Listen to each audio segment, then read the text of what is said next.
അല്ല, അദ്ദേഹത്തെ മുഖ്യമന്ത്രി സ്ഥാനാർത്ഥിയാക്കി CPM പ്രഖ്യാപിച്ചാൽ അത്ഭുതമില്ല.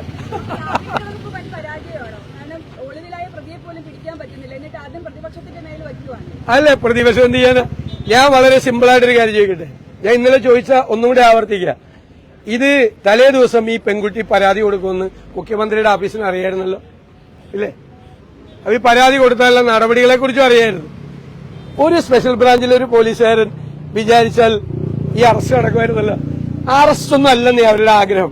അവരുടെ ആഗ്രഹം ഈ ശബരിമലയിലെ കൊള്ള ഈ തെരഞ്ഞെടുപ്പ് കാലത്തൊന്ന് മാറ്റിവെച്ചിട്ട് വേറെ വിഷയം ചർച്ച ചെയ്യണം.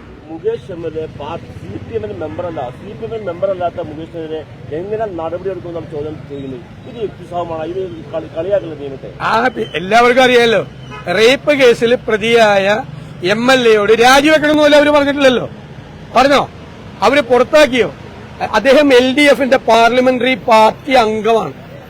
LDFന്റെ പാർലമെന്ററി പാർട്ടി അംഗമാണ്, അല്ലേ മുകേഷ്? അതിൽ നിന്ന് പുറത്താക്കിയിട്ടില്ലല്ലോ. അദ്ദേഹം ഇപ്പൊ പറയുന്നത് ഇനി വീണ്ടും ഞങ്ങൾ അധികാരത്തിൽ വന്ന് അദ്ദേഹം മന്ത്രിയാവുന്ന. കറക്റ്റാണല്ലോ. ആണല്ലോ, ജനങ്ങളെ കബളിപ്പിക്കുകയല്ലേ, ജനങ്ങളെ കളിയാക്കുകയല്ലേ. ഞാൻ അവിടെയല്ലേ, ഞാൻ കോൺഗ്രസിനെ കുറിച്ച് അഭിമാനിക്കുന്നു എന്ന് പറയാൻ കാര്യം എന്താ? ഞങ്ങളുടെ മുമ്പിൽ ഒരു തെളിവ് പോലും ഇല്ലാതെ, ഒരു പരാതി പോലും ഇല്ലാതെ ഒരു കാര്യം വന്നപ്പോ, പരാതി പോലും ഇല്ല എന്നപ്പോ ഞങ്ങൾ സസ്പെൻഡ് ചെയ്തു. ഒരു കത്ത് വന്നപ്പോ ഞങ്ങൾ പുറത്താക്കി, അല്ലെ? എല്ലാത്തിൽ നിന്ന് രാജിവെച്ചു. കോൺഗ്രസ് ആണ് മാതൃകാപരമായ പാർട്ടി. ഇപ്പൊ ആരായി പ്രതിരോധത്തിൽ കേരളത്തിൽ? ഇവരെല്ലാം സംരക്ഷിക്കുന്നവരാരായി? ഈ എല്ലാവർക്കും കുടപിടിച്ചു കൊടുക്കുകയല്ലേ. എന്തുമാത്രം എത്ര പേരെ കുറിച്ചുള്ള പരാതികളാണ് CPM നേതൃത്വത്തിന്റെ കൈ കെട്ടിയിരിക്കുന്നത്. എന്നിട്ട് അതൊന്ന് പോലീസിലേക്ക് പോലും ഫോർവേഡ് ചെയ്യാതെ നിൽക്കുകയാണ്. ഇനി പോലീസ് പിടിച്ച് കുറ്റക്കാരാക്കിയിട്ട് കുറ്റപത്രം സമർപ്പിച്ച് ജയിലിൽ റേപ്പ് കേസിലെ പ്രതിയെ കൂടെ കൊണ്ടിറക്കല്ലേ? മുഖ്യമന്ത്രി കൈപിടിച്ച് ഉയർത്തുമല്ലേ? എത്ര പേരുണ്ട് മന്ത്രിമാര് ഈ മന്ത്രിസഭയിൽ? ഈ സ്ത്രീ വിഷയങ്ങളിൽ പ്രതികളായ എത്ര പേര് ഈ മന്ത്രിസഭയിലുണ്ട്? മുഖ്യമന്ത്രി ചിലരെ രണ്ടുപേരെ കൈയൊക്കെ പിടിച്ച് ഉയർത്തിക്കുന്ന പടം കണ്ടില്ലേ? നാണമുണ്ടോ CPMന്? ഇപ്പൊ നാണം കെട്ടിയിരിക്കുകയാണ് CPM കേരളത്തിൽ ജനങ്ങളുടെ മുമ്പിൽ. നാണം കെട്ട പാർട്ടിയാണ്. ഇവരെല്ലാം കുടപിടിച്ചു കൊടുക്കുകയും ഇവർക്കെല്ലാം സംരക്ഷണം കൊടുക്കുകയും ചെയ്യുന്ന പാർട്ടിയാണ് CPM. സംസാരിക്കുന്നത് അദ്ദേഹം പറഞ്ഞത് എതിർ രാഷ്ട്രീയ പാർട്ടിയിലെ ആളുകൾ പോലും അദ്ദേഹം മൂന്നാമത് മത്സരിക്കണം എന്നുള്ളൊരു ആവശ്യം രഹസ്യമായി പറയുന്നുണ്ട്. അതെ, അല്ല, അദ്ദേഹത്തെ മുഖ്യമന്ത്രി സ്ഥാനാർത്ഥിയാക്കി CPM പ്രഖ്യാപിച്ചാൽ അത്ഭുതമില്ല.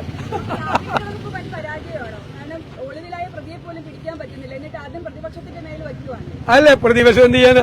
ഞാൻ വളരെ സിമ്പിളായിട്ടൊരു കാര്യം ചോദിക്കട്ടെ. ഞാൻ ഇന്നലെ ചോദിച്ച ഒന്നും കൂടി ആവർത്തിക്കുക. ഇത് തലേ ദിവസം ഈ പെൺകുട്ടി പരാതി കൊടുക്കുമെന്ന് മുഖ്യമന്ത്രിയുടെ ഓഫീസിന് അറിയായിരുന്നല്ലോ, ഇല്ലേ? അപ്പൊ ഈ പരാതി കൊടുത്താലുള്ള നടപടികളെ കുറിച്ചും അറിയായിരുന്നു.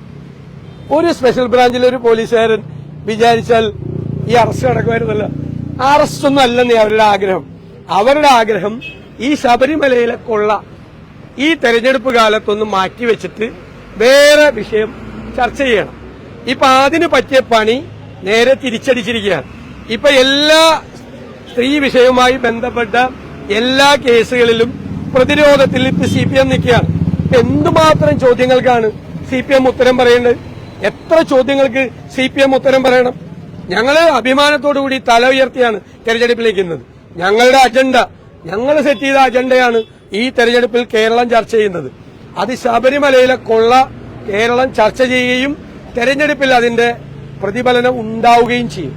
ഈ സർക്കാരിനെതിരായി ഞങ്ങൾ സമർപ്പിച്ചിട്ടുള്ള എല്ലാ കുറ്റപത്രവും ഇവിടെ വിചാരണ ചെയ്യപ്പെടും.